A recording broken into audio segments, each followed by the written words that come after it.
screen. Thank you very much for those of you who were able to answer in our Menti. Please feel free to do so as you're listening our introduction as well. But for now, I'm going to share my presentation with you very shortly. So welcome and thank you very much for joining us today in our webinar. I'm Desi from Clean Air Partnership, and with me on the call are Alia Darcy and Noah from Sustainability Solutions Group. They will introduce themselves shortly, very soon.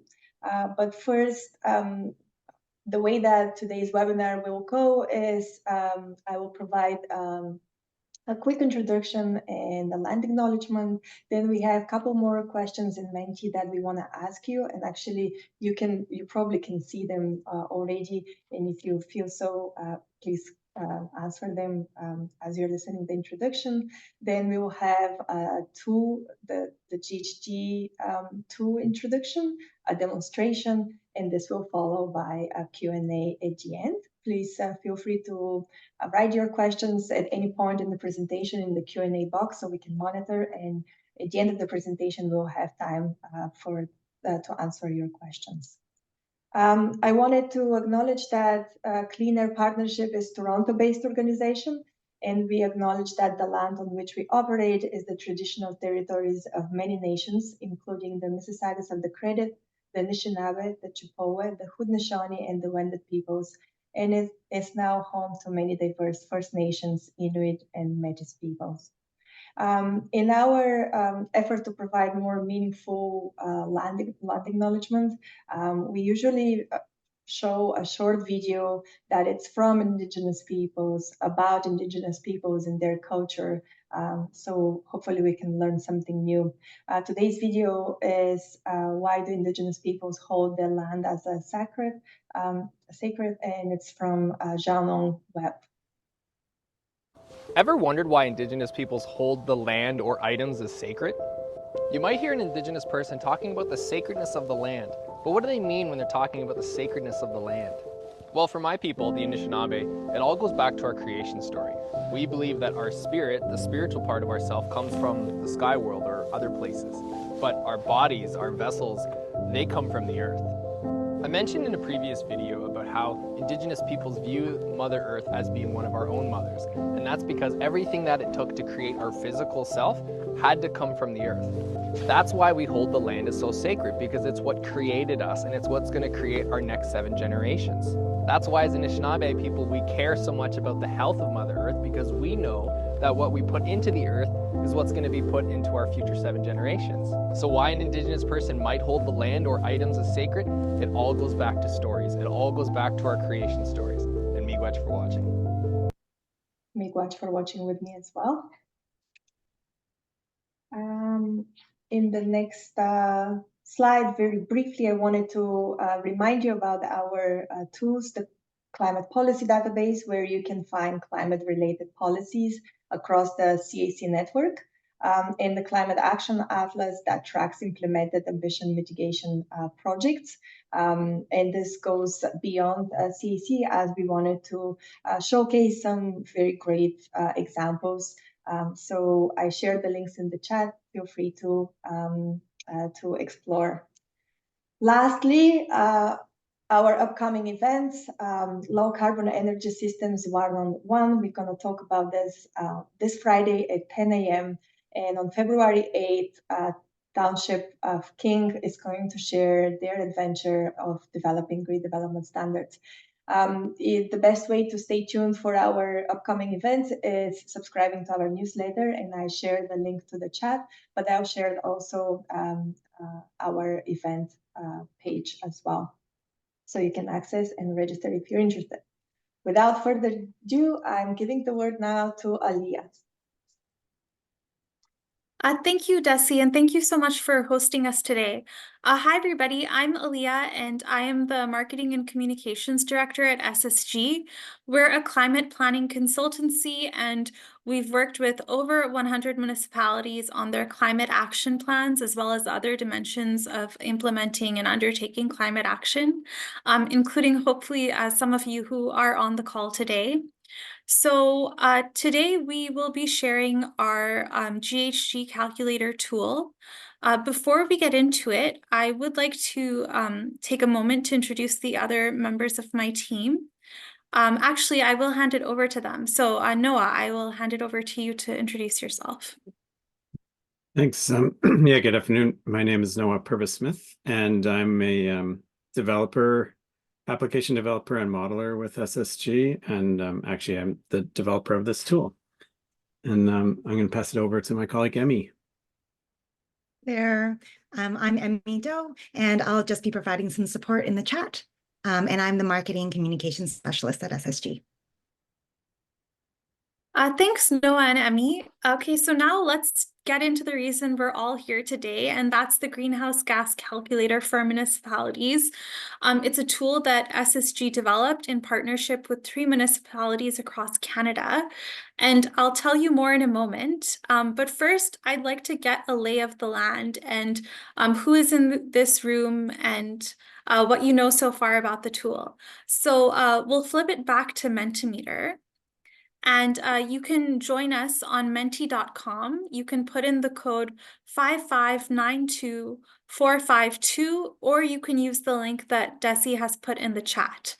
So our first question today is, have you tried using the tool?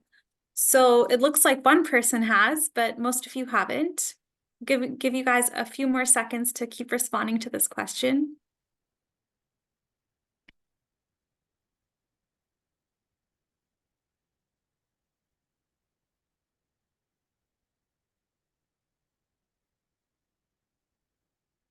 Okay, we've got a lot of no's. So that's good to know where we're starting at for our demo. And it'll be great also to hear from those of you who have tried during the question and answer period. So let's move to the next question. So this is, which department do you work in? So we have a lot of folks from the sustainability departments of municipalities. But it also looks like we have some folks from planning and development, engineering and public works, finance, corporate services and city administration, and quite a few other. If you're from another department, please, it would be great to know which departments you're from. So if you'd like, you could share your department in the chat.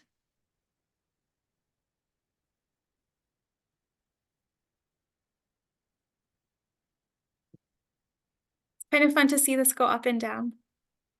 It looks like sustainability, planning and development, and engineering and public works are in the lead. Okay, so we do have a good sense now of who's in the room. So the next and final question we'd like to ask you is, are you using other tools to integrate climate considerations into your decision-making processes?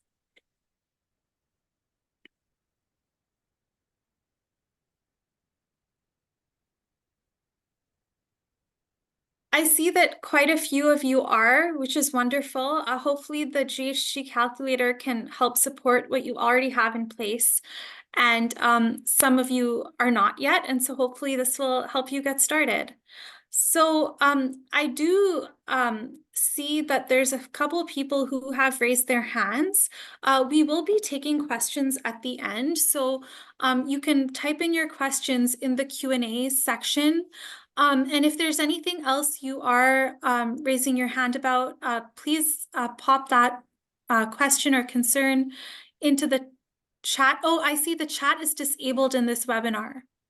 Okay, Desi, is it possible for you to enable the chat for... Okay, it looks like Desi is enabling the chat for all of you to participate. So, you know, if you're raising your hand right now, something's going on that you want to say, please state it there once the chat is enabled. And I see a few other questions like how we're going to access the tool. We're going to answer that over the course of what we're presenting today. And once we have a chance to go through it, we will take more questions. So let's move back to SSG slides, please.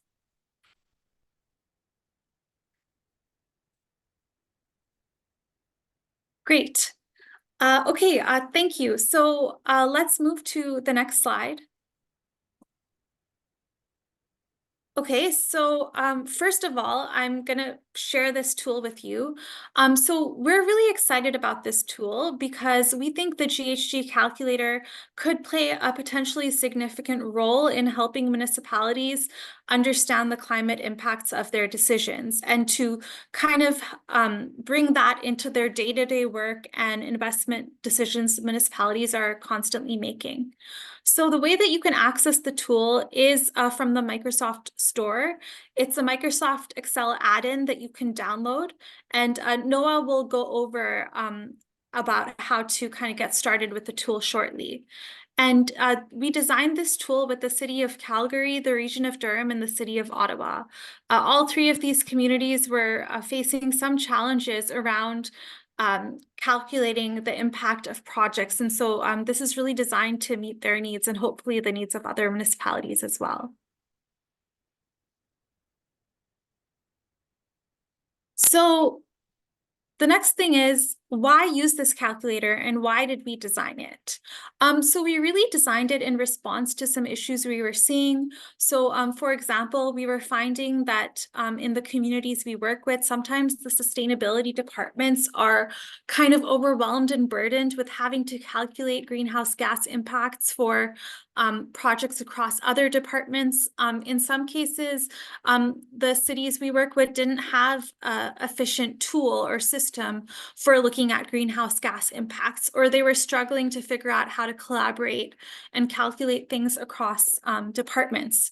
So kind of at the most basic level, this is a tool to make it easier and simpler for you to calculate greenhouse gas emissions related to all kinds of projects. It could be something as simple as kind of doing some retrofits and installing LED light bulbs in a building to make it more energy efficient. It could be something more complicated related to transportation policy or starting a compost program, for example.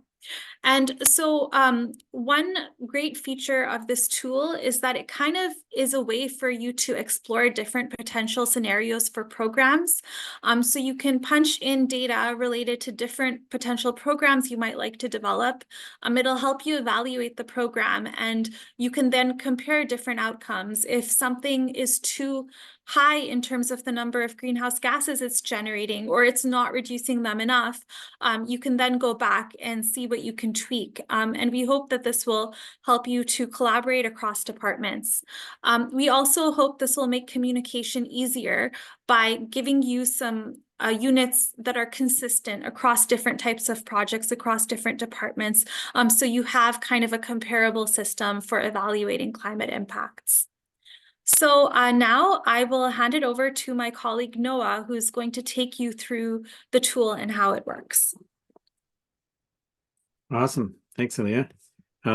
Okay, so for starters, I'm going to go through just really quickly.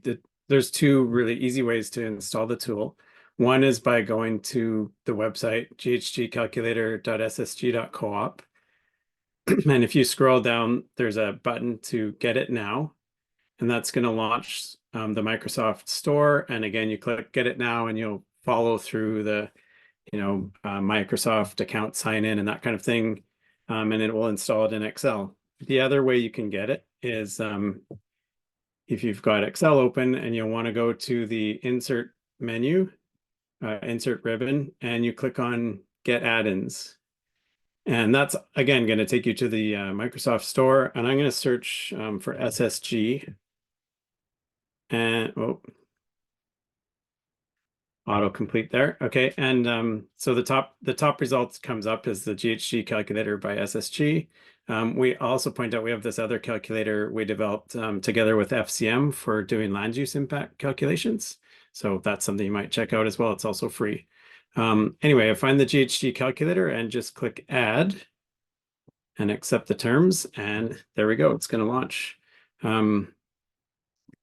A little intro to the interface. So when it first launches, we get some welcome slides that give you a little tour of what the tool does and how to use it. We're going to be going through that. So I'm going to skip this step. okay, it's going to tell me it's also, we find it handier to resize it a little wider to make it easier to fill in the forms and see the information. I'm also I'm gonna sign it. You can register for a free account online. All this does is it makes it so that you can share and collaborate your results with other people on your team. So I have an account registered already. I'm going to go and log in.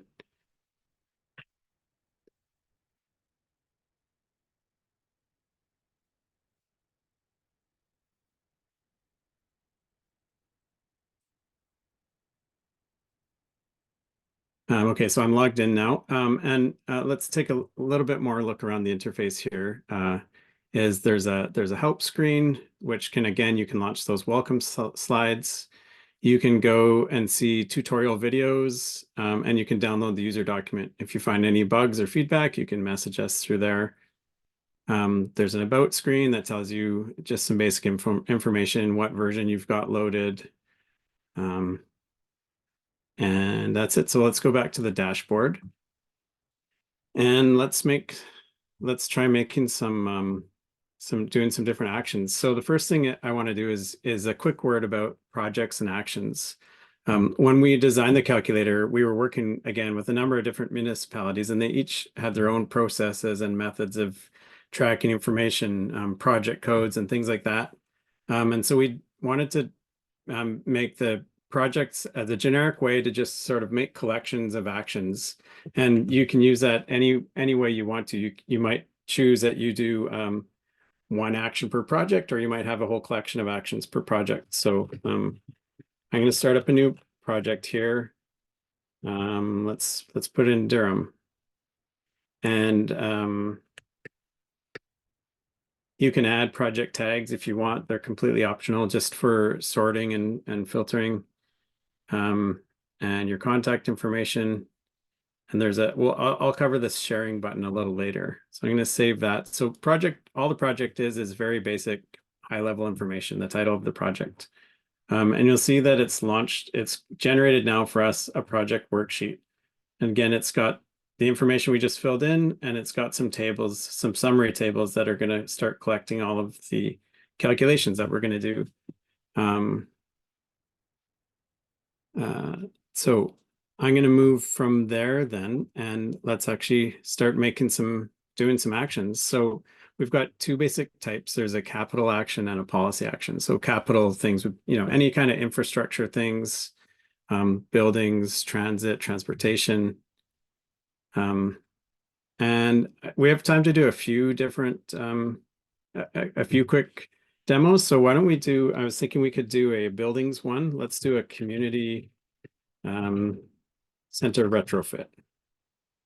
And in here, let's say we're going to replace a natural gas boiler with air source heat pumps. And so here I've got a whole list of sectors that I can choose from: buildings, energy and renewables, financial activities, fleet and EV infrastructure, IT, parks, transportation and transit, waste, and finally water and wastewater. So I'm going to choose buildings here. And then I'm going to choose a subsector. We're looking at community center. And then these are the different calculation modules that relate to building, to community centers and buildings. In this case, what I say, we're going to do a community center retrofit. We're going to switch out a natural gas boiler. So I'm going to choose building equipment switch. And what year are we going to do it? Let's say that's going to happen in 2026. There's a number of metadata fields here that are optional, and in the interest of time, I'm going to skip these, but these fields all align with GPC reporting metadata, not requirements, but suggestions. So, okay, continue. Now, the first time I launch any given type of module, it's going to come up with a little info panel for me saying what this calculator is, how it's intended to be used, and where references where it came from. And you can actually find those at any time because they don't appear after you've seen it once, but you can relaunch them anytime with this info button. So here we are looking at replacing our natural gas boiler. And we need to identify what the existing energy is. So here we probably have a little bit of grid electricity and natural gas, of course. So we could put these units in either absolute like numbers if we know how many kilowatt hours per year that boiler uses and how many gigajoules of natural gas. I'm going to just ballpark it with percentages, and I'm going to say maybe it's 7% electricity for, fans and venting and pumps and so on. And we'll say it's 93% natural gas. And kind of, I guess it's going to use maybe 1200 gigajoules a year. We need megajoules here, so I'm going to put 1.2 million megajoules. And we're switching that to heat pumps. So I'm going to choose grid electricity. And this time I'm going to just put 100% grid electricity, no other energy sources. And I think maybe we can cut that into a third. So let's put 400,000 megajoules and continue. And I'm going to enter the capital cost of that. Let's say it's $175,000 and calculate. And so it's come up with a summary screen for us here. You'll notice it's got the emission factors listed for the year that we wanted. I can click on those and get the references of where those emission factors are coming from. It's also got the global warming potential and the reference for that. And when I click save, it's going to generate an action worksheet for me. So now I've got my energy and emissions details calculated out from the start year of my project out to 2050. And down below, I also have all of the underlying inputs and assumptions, the emissions factors for grid electricity and natural gas, and the references where those sources came from. And if I go back to my project screen, it's added this line now into all my summary tables. So that's a buildings action. Why don't we try a transportation action? Here I'm going to say let's replace fleet of utility vans.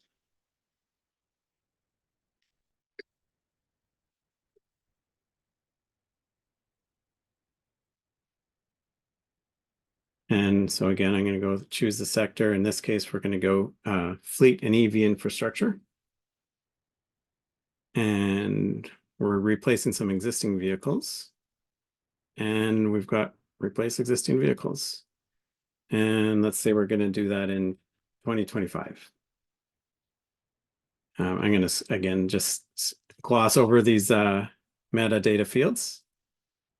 And so once again, we get our pop-up info telling us what this module is about. And so let's say we're replacing 25 vans. I need to know how much those vans travel per year. I'm going to just say, let's say 20,000 kilometers. And we need to know what they're currently running on, gasoline. We need to know what their mileage is. We could choose miles per gallon or liters per 100 kilometers. I'm going to say 14 liters per 100 kilometers. We're going to select the energy source of the new vehicles is going to be grid electricity. And I'll need to know what my efficiency of those is.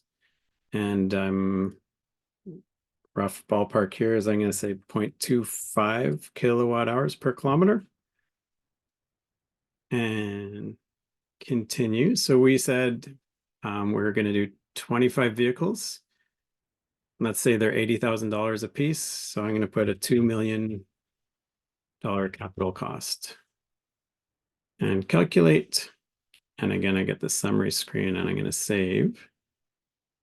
And there's our replace utility vehicles action. And if I go back to the project again, now I can see I've got two actions in this project, one for this community center retrofit and one for the utility vans.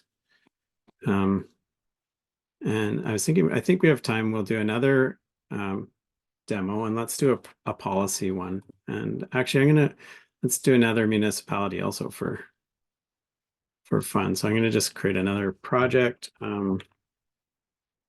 Policy action demo. Let's put this one in Calgary.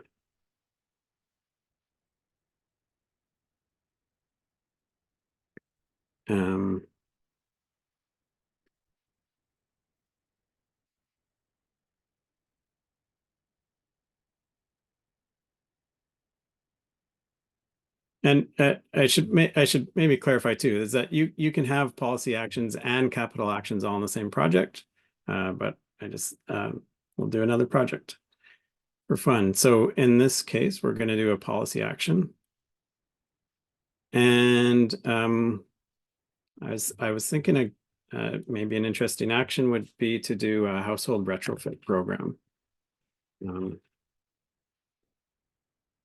And say we're gonna do improved insulation for 2,000 households, let's say. So here the policy sectors are slightly different. We just have these 4 to choose from: buildings, land use, transportation, and waste. And there's a number of categories of policies. And in this case, we're gonna find here a household retrofit program. So I think there are maybe close to 50 different modules in total between the capital and policy actions. Let's say the start year for this is 2028. Just pulling numbers out of the hat here. And I'm going to continue. And so I got a detailed description of what this module can calculate. And so in Calgary, I think we're going to be looking at, so we need to know what our existing energy sources are that we're hoping to reduce. So we're looking at, reducing heating, cooling demand on these houses. So I think again, we've got a little bit of grid electricity, and we've got natural gas most likely. And so let's say our furnaces are using maybe 12% electricity and 88% natural gas. And I got to think through here. So I think, let's say we're 90 gigajoules a year per household. We've got 2,000 households. So that's going to be 184 million megajoules. And we need to know what we're going to reduce that down to. I can either type it in here or slide it. I'm going to, let's say we're going to get it down to 140-ish. And so I guess more like 1,400,000 when 140 and continue. And then let's say we're going to, so we said 2,000 households, we'll put in $1,000 per household through the program. So we're going to invest $2 million in this program, and I'm going to hit calculate. And again, same thing, we get our summary screen and save that. And so now, so I've got my household retrofit program calculated out here. And if I go back to so this is a separate project. So here I've got the one line for that. Oh, I wanted to point out one of the reasons to demo a different city too is if I go and I'm going to just go into edit this to bring it up.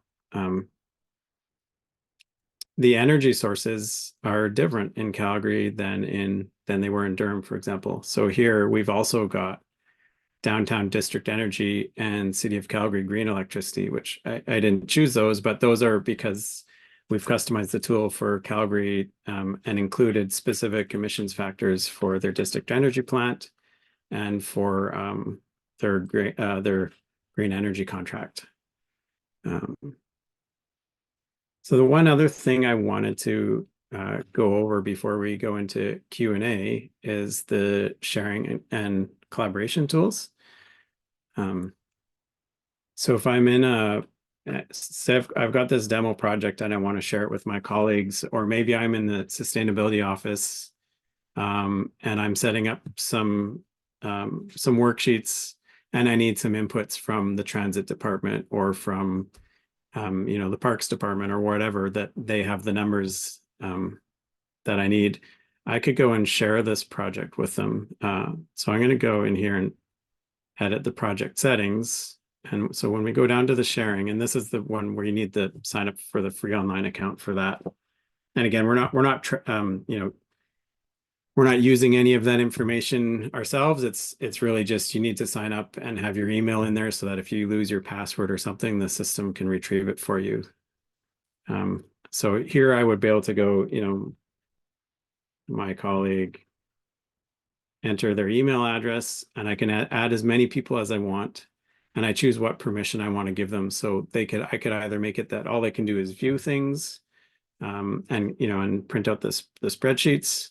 I could change it so they can edit a project, which means they would be able to create or edit or delete any actions in the project. Or I could give them full project permission, which means they could actually edit and delete the project settings itself along with all of the actions. So that's a bit about the sharing tool.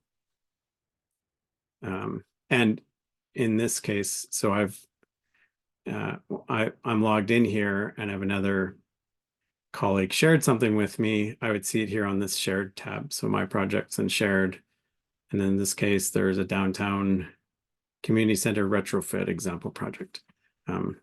Anyway, and it's got one action in there. So I could go and view that and see, oh, they were doing some rooftop solar, and I could help put in numbers or what have you. And that's my very quick tour of the tool. And I know that's a lot to take in, but hopefully as you're, just download it for free and try it out. And with that, I'm going to turn it over to Q&A.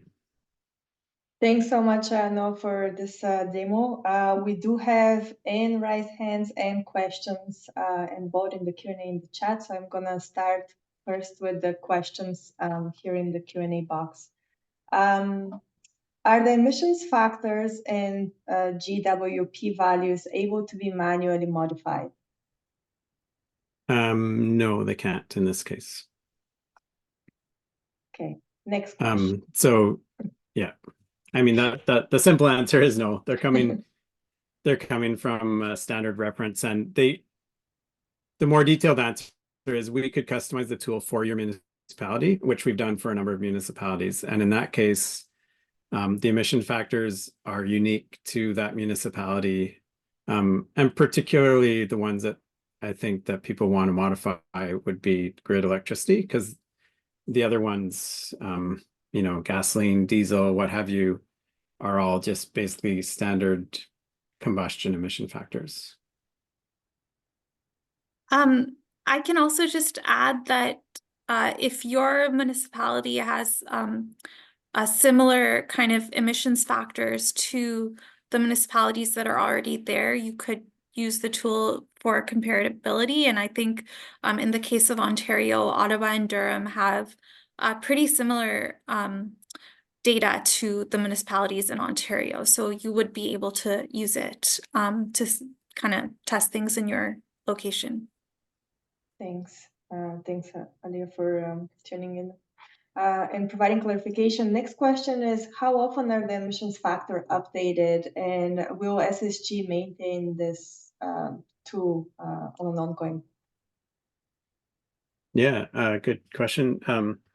So we don't have a set schedule that we're updating emissions factors on, but I can say that the tool has been in its short life since we launched it. We're updating it multiple times a year. So as if somebody comes with better or newer projections for emissions factors, we update it with that. Thanks. And we intend to continue updating it into the future. The second part of the question, absolutely. That will be great. Yes. Next question. Can the calculator be used to estimate baseline emissions for a project, meaning without a separate target scenario?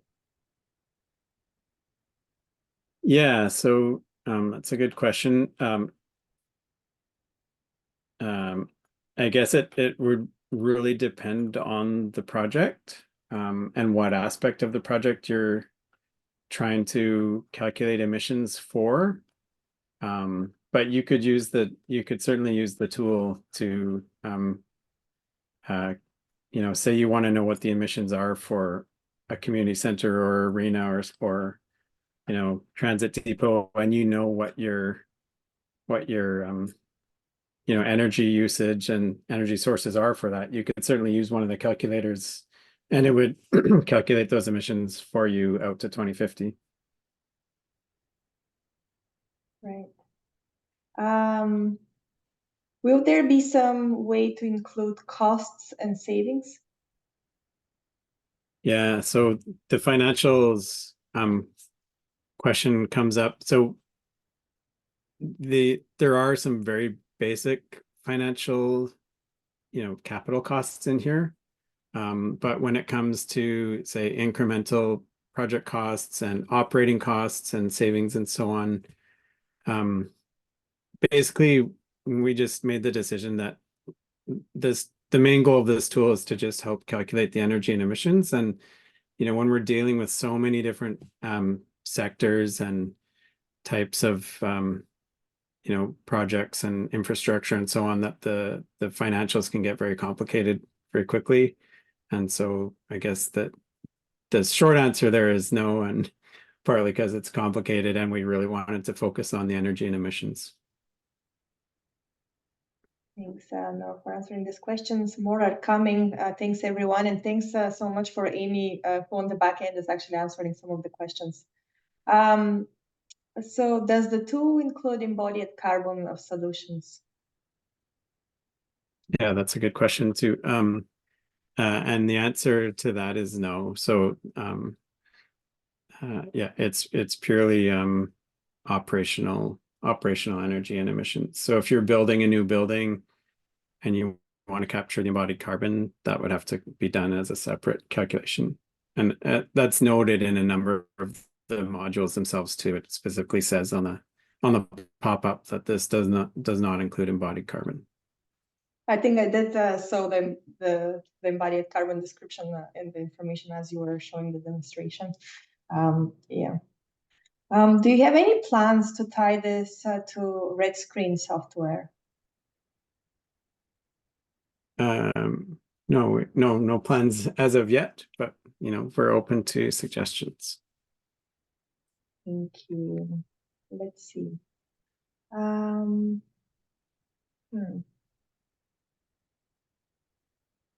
Does the tool calculate CO2 tons reduced per dollar invested? Yeah, so it has a simple calculation on a base abatement. Sorry, that's not. Does it calculate tons per dollar investment? Yeah. It gives you a number of dollars per ton of abatement. And I think for some of those other things, you could take the results of it out and modify the spreadsheets and do whatever other calculations you would like to do. Thank you. Sorry, I'm a bit focusing here because there are questions in the chat as well. And I'm going to take one of here. Is there a capability of estimating? Oh, we just answered this question about savings and cost. Does the tool handle the true cost for large-scale demolition of buildings? So I guess that's could be a lot read into what the true cost is there, but so there are in basically every sector, if you have if there's a calculation that you're not finding in there, there is a generic emissions project or a generic energy project. And you can use that to capture any kind of calculation that is not, not provided with a customized form. So the cost of demolition, you would have to do some of your own calculation on that, but then you could include it in a project by using those generic forms. Thanks. And thank you very much for some of the folks who are actually also answering questions in the chat, such as Bruce responding to the embodied carbon question. Next question is, are methane from a landfill or NOx from wastewater processing are also captured and can be calculated with the SSG tool? Yep. Yep, there are a number of different waste related modules. And I would have to refresh my memory on specifically on those modules and what's calculated, but I know there are some waste modules related to landfills. Thanks.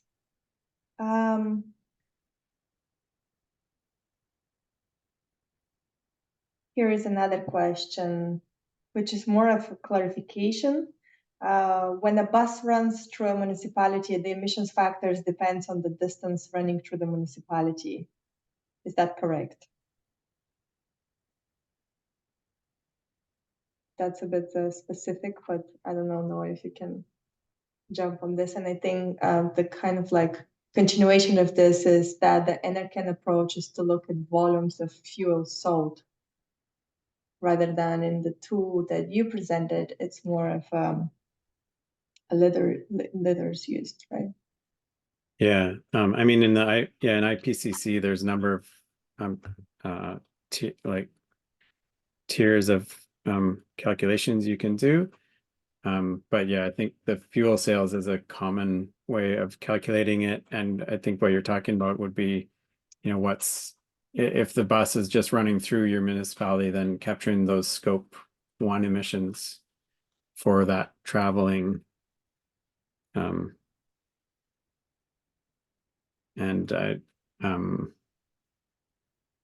Sorry, the questions disappeared for me on the Q&A, but but yeah, that's just to keep it in my mind.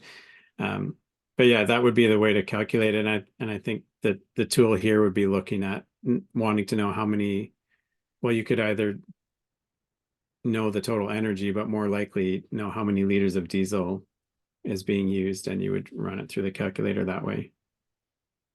Okay. I'm going to give you a little bit of a break now because there were a lot of questions coming so fast. And I know that Amy and Alia were answering some of the questions written, but a few of them were related to the cost and the fees to use the tool. Alia, can you elaborate a little bit on that? Sure. So if you would like to customize the tool, the fees are available on the website. And actually, Noah is the expert on the tool, so I'll let him speak to some of the benefits of customizing, and I'll throw the link in with the cost of customization. Sure. Yeah, I think the benefits of customizing are, obviously making sure that the emissions factors are accurate and aligned with what your sustainability department thinks they should be for your municipality, and also the potential of customizing those energy sources for your municipality if you have other energy sources that need to be included, such as district energy or any kind of generation. And then the other thing that comes with customizing is that we'll do a couple of training sessions and offer support for your municipality as well. And you'll have our ear for, suggesting improvements to forms and adding new modules and so on. Thanks so much for that. I just want to confirm that the hands that are up are for folks to ask their question verbally. Okay, one was removed. Chris, I can unmute you if you would like to ask your question verbally. Or if this was by mistake, then maybe you can raise your hand and we can continue with the questions in the Q&A. Which maybe was the case. Okay.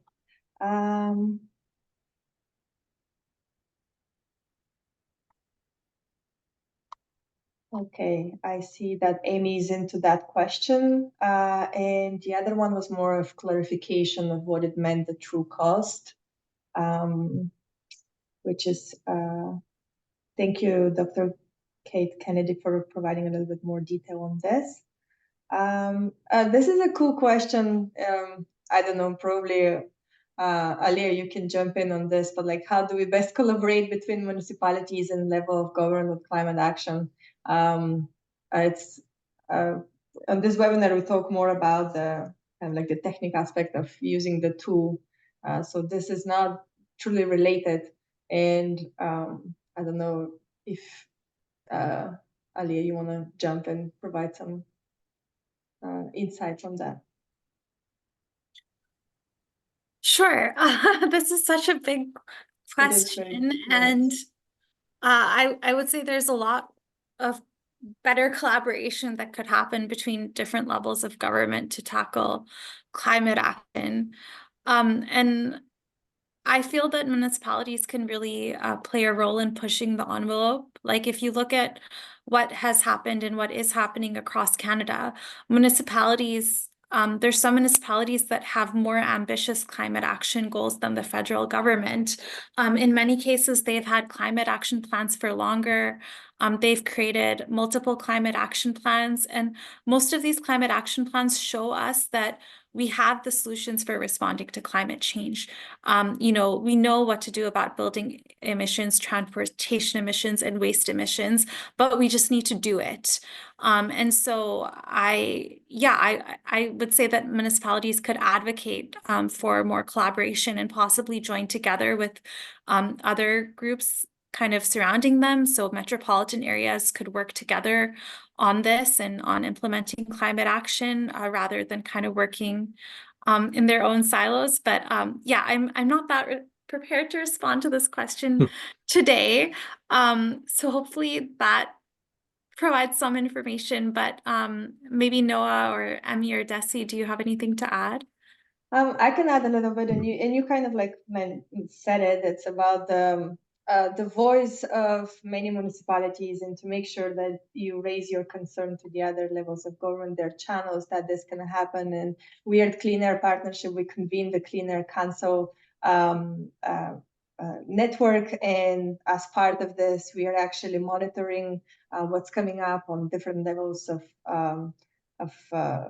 changes that may happen in either a provincial or federal level, and then we respond as a group of municipality, and the voice of group of municipality is stronger in the advocacy and to hopefully make changes. So this is kind of like our way of building this bridge and creating more meaningful connection and collaboration between the different levels of government. Thanks for that question. Yes, go ahead, Noah, sorry. Sorry, no, I don't have an addition to that question, but I see multiple questions here from Dr. Keith Kennedy. And I can answer those. First of all, so thanks for clarifying on the true cost of buildings and demolition. And personally, I absolutely agree. And so maybe the clarification is that the building like the modules in here don't specifically include embodied carbon, but you could use the generic emissions project to add the embodied carbon to a building.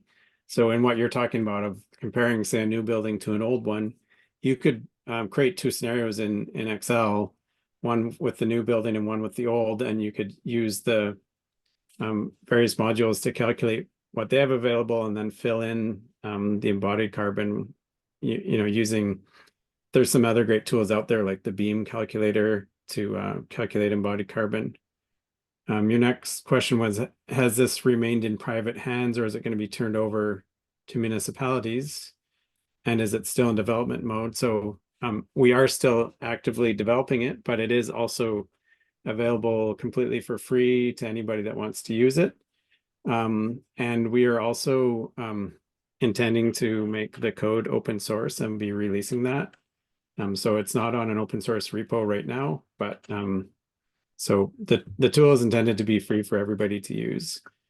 And in terms of climateatlantic.ca, I'm not sure who are members from that, or if that's from that organization. The closest I could say is that Fredericton is the only Atlantic municipality currently using it.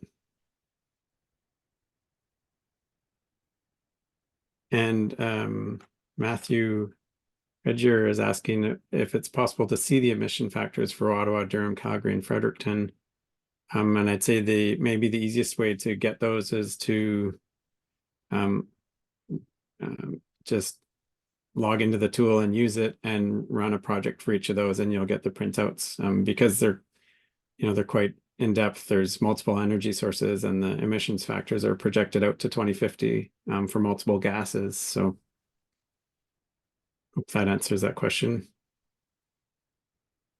Thanks so much, Noah, for going ahead and answering questions. We have a few more minutes to answer questions, but I want to launch our poll while we have time and while you're still on the call. You should be able to see it. Okay, I see responses here, but we can take more questions in the rest 5 minutes that are left. The next one is, does the tool work for any municipality, or does it require customized for other outside of Calgary, Durham, and etc.?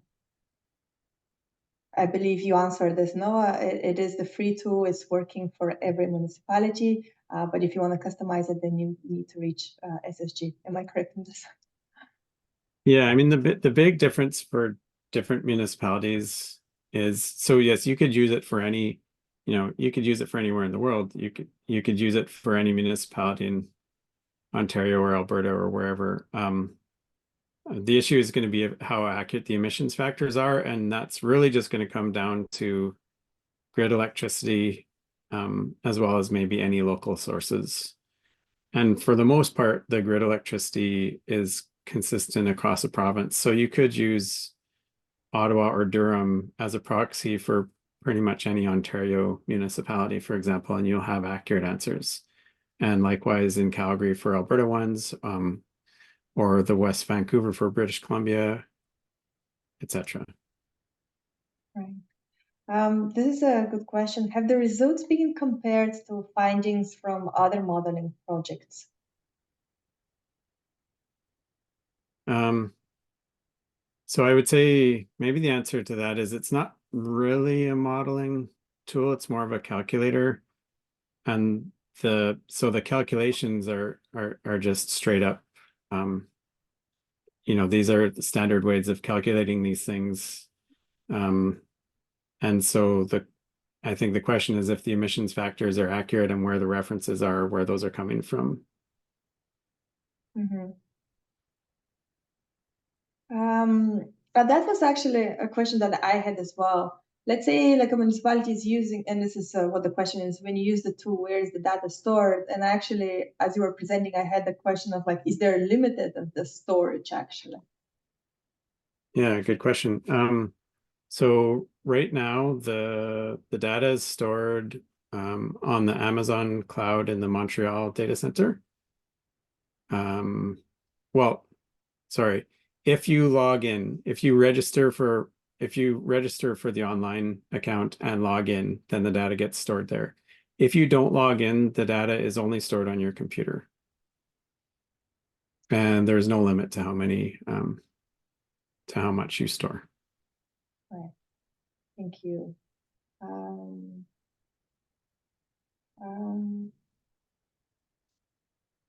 Sorry, I'm reading here the next questions. There are some municipalities that would like to work with you. That's great. Yeah, send us a message. Yes, and we will be sharing recording the slides and the contacts as well with everyone that registered. So you have that information as well. Meanwhile, thanks everyone for responding to our evaluation questions. I'm going to end the poll, share the results so we are transparent, and you could see that most of we kind of like fulfill the expectations, which is great.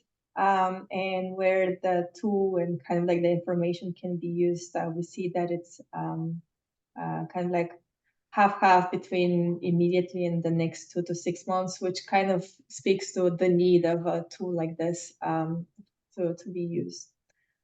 Thanks so much. We do have 2 minutes left. I wanted to give time for Aliyah and know if you want to kind of like final thoughts or that you may have or comments. I think it's wonderful that so many people joined, and thanks for your time to look into this. You know, when we launched this tool with Ottawa and Durham and Calgary, their goal was really, they just thought this tool would be helpful for people and wanted to put something together. So yeah, I'll just echo what Noah said. Thank you so much for joining us today and for your interest. Please reach out to us if you have questions about this tool, and we hope this webinar was useful. Yeah, no, thank you very much. And it's great that the municipalities that initiated this are also willing to share it and have this version so everyone can use it. I think that's how the only way how we can actually move forward and achieve this GHG emissions is if we work together. So it's great to see this. And thank you so much, Noah, for putting that much effort in this tool and for also answering all the questions today. With this, we are finalizing or we are giving an end to our webinar. Thank you very much for everyone that joined us. Stay tuned for more of our upcoming Clean Air Partnership events and enjoy the rest of the day. Thanks very much, Noah and Aliyah and Amy for joining us and sharing this 1 hour with us. Have a good day, everyone.